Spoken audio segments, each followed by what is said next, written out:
Now we might wonder what the gospel passage, which was set for today by our lectionary, best known as the prodigal son, has to do with today's theme of thanksgiving and what it has to do with us. It is the story of the deeply humbling experience of a once arrogant young man who has fallen on hard times and who through desperation comes to his senses. He realises that even to be a servant in his dad's house would be a far better deal than what he now has. So he aims to return home and earn the right to be there through being a servant, not presuming or expecting to be received as the son he once was. This is a deeply humbling act of genuine repentance, and that is a remarkable thing to happen in anyone's life.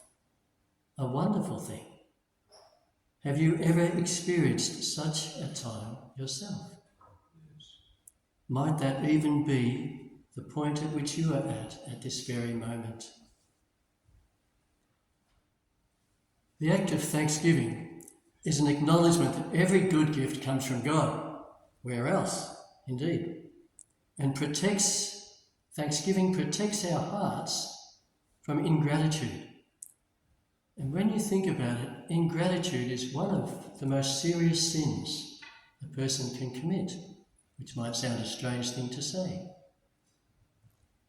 But just think, when you make an effort to give a gift or do something kind for someone, you don't do it for thanks. You don't expect thanks. That's true. But glad I'm speaking truth today. Good on you, Richard.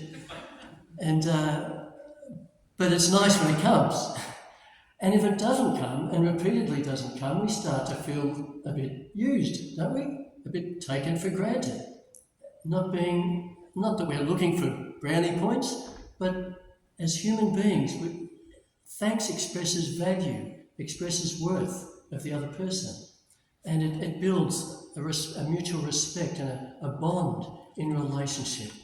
And how much more important thanks to God, who in his wisdom and generosity and love has made available this incredible planet and foods that continue to amaze me, and the way that they're packaged. Kiwi fruits in nice furry fruit. Bananas come self-packaged. It's just amazing. And all edible and nutritious and good for our bodies. So the act of thanksgiving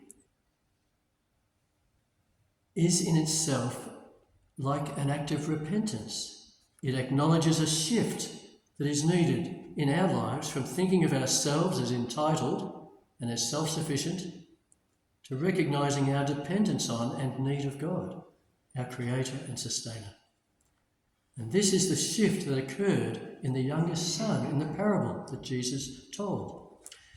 It's a shift that the creators of the original 12-step program with Alcoholics Anonymous sought to facilitate in the lives of people with life-controlling addiction, and other related programs offer their participants.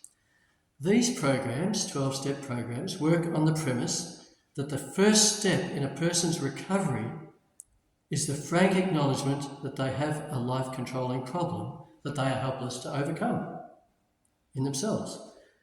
Secondly, they must then open themselves to trusting a higher power, or God, by whichever name they understand him, for the strength and the help and the grace to find healing and recovery.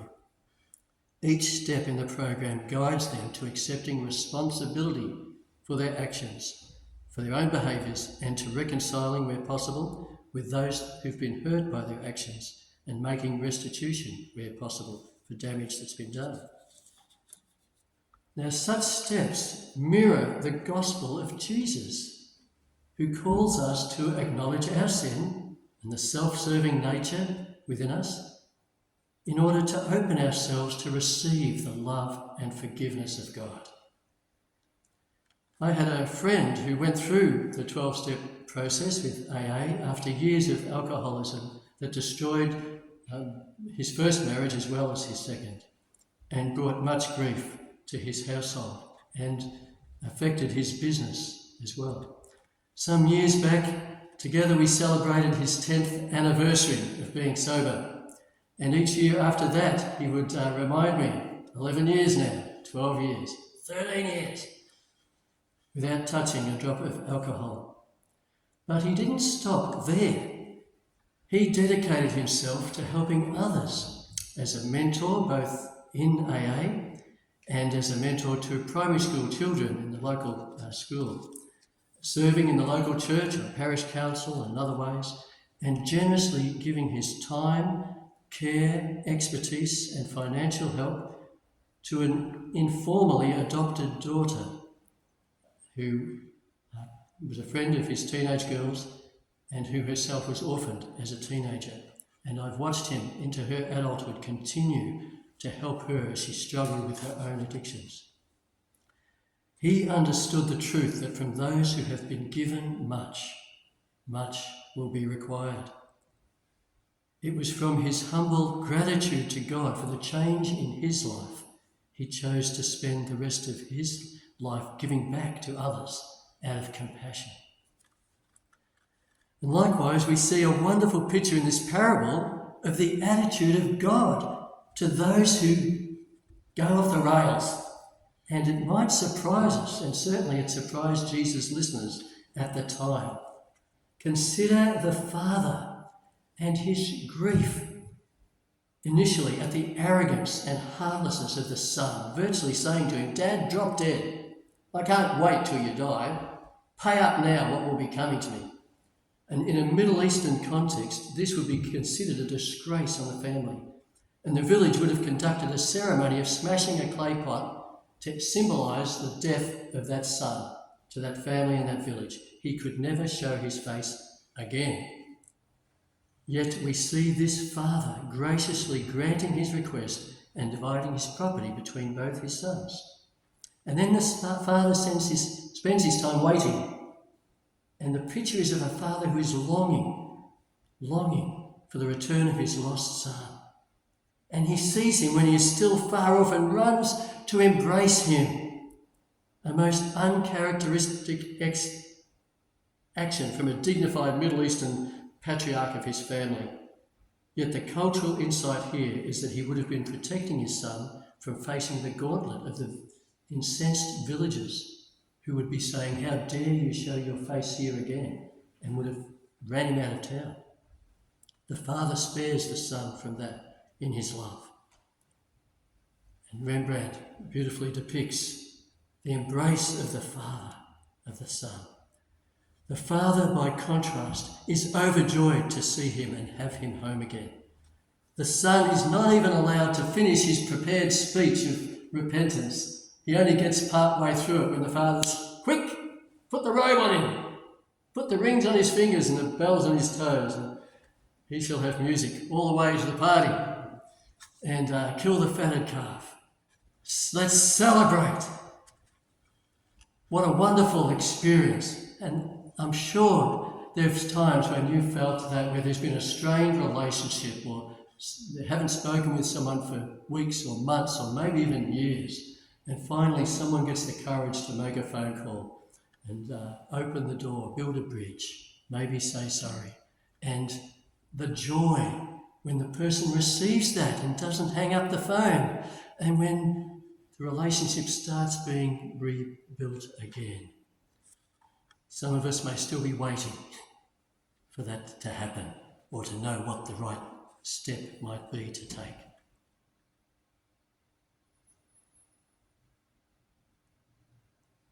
The picture of God here is so different to that which we might often play over in our minds, where we dread God's judgment and his disapproval. And that certainly was my experience for quite a number of years. Thinking, I've blown it.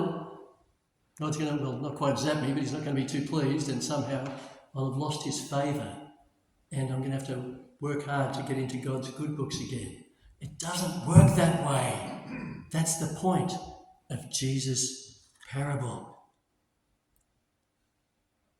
That was the sort of attitude of the older brother, which the parable exposes and confronts. The older brother is the one who stayed home and served his father, doing all the right things, ticked all the right boxes, goody two-shoes. He's the favourite son, presumed by everyone else, because he's doing all the right things, not like that no good son of a black sheep sort of thing.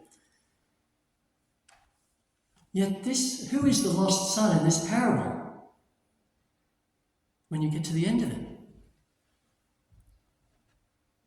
Because we see in this older brother, his heart is hard towards his younger brother and also towards his father, who has been so generous in dividing the property between both of them. Everything belongs to him. Now, the younger brother squandered his half.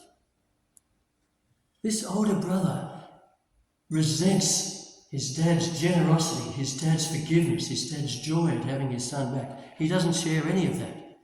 He resents somehow, I'm the good one here, what's going on? How dare he? He had no relationship with his father, that is evident.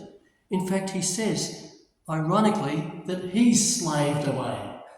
It's the younger son who says, I'll go back and be like a slave. The older brother, he already feels like a slave and lives like that by his own choice.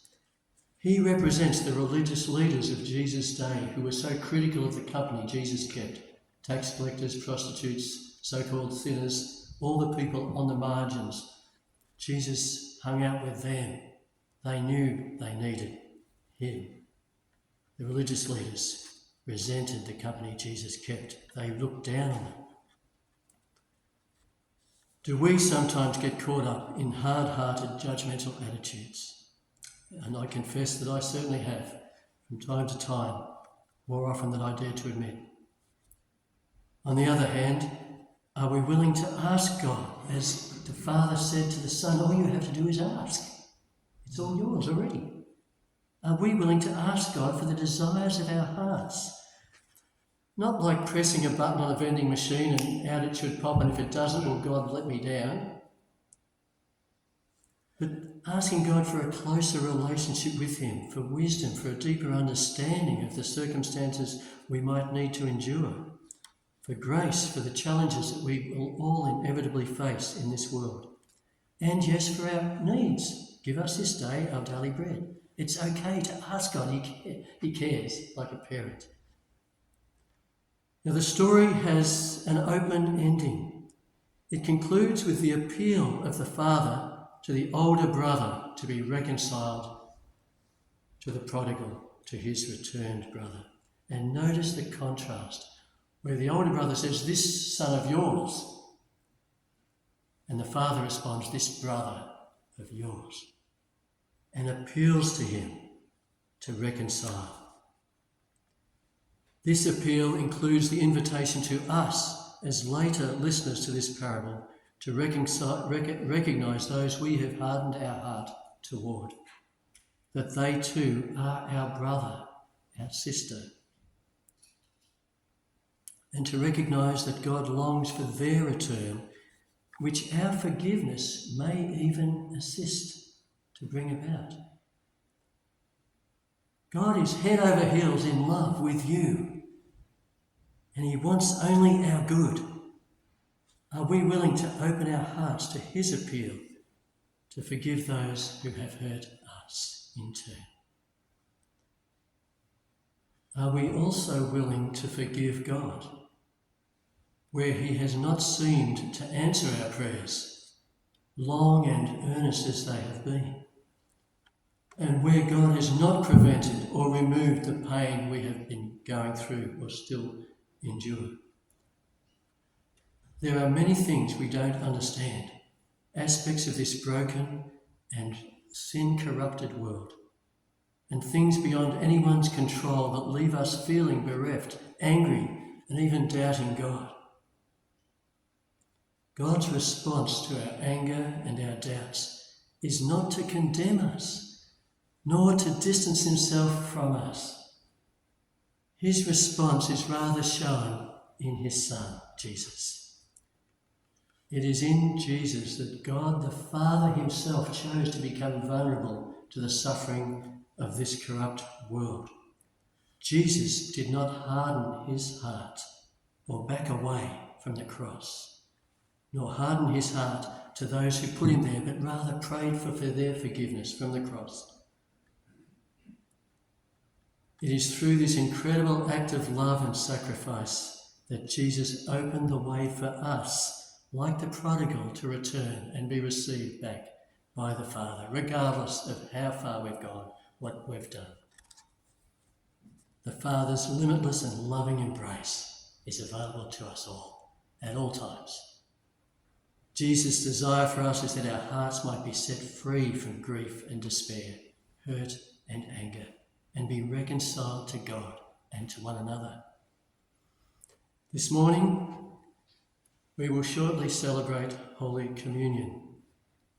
It is also called in different traditions the Eucharist, which is from the Greek word ευχαριστώ, which means thank you. Thank you. That's what Eucharist means. You are invited. I am invited. We are all invited to make this Eucharist our expression of thanks to God for his forgiveness, to cry out to him for such forgiveness, as in a short time we'll be invited to join in a prayer of confession, or to express in the communion our willingness to forgive others with God's help, to give thanks for his going to the cross on our behalf, his rising again in order to make us whole in this life as far as possible and for eternity. And if you are not quite ready to make those sort of commitments, that's fine. You may remain where you are during the time of communion, praying and reflecting on these matters. Or you may choose to come forward and just kneel with your hands by your side to receive a brief prayer that I would recognise to offer. God respects the journey that each of us are on and hears the cry and intent of each heart. So let today be another step closer as you have come here to give thanks to God. Bless you. Let today be another step closer in all these ways to the Father, whose arms are open wide to you.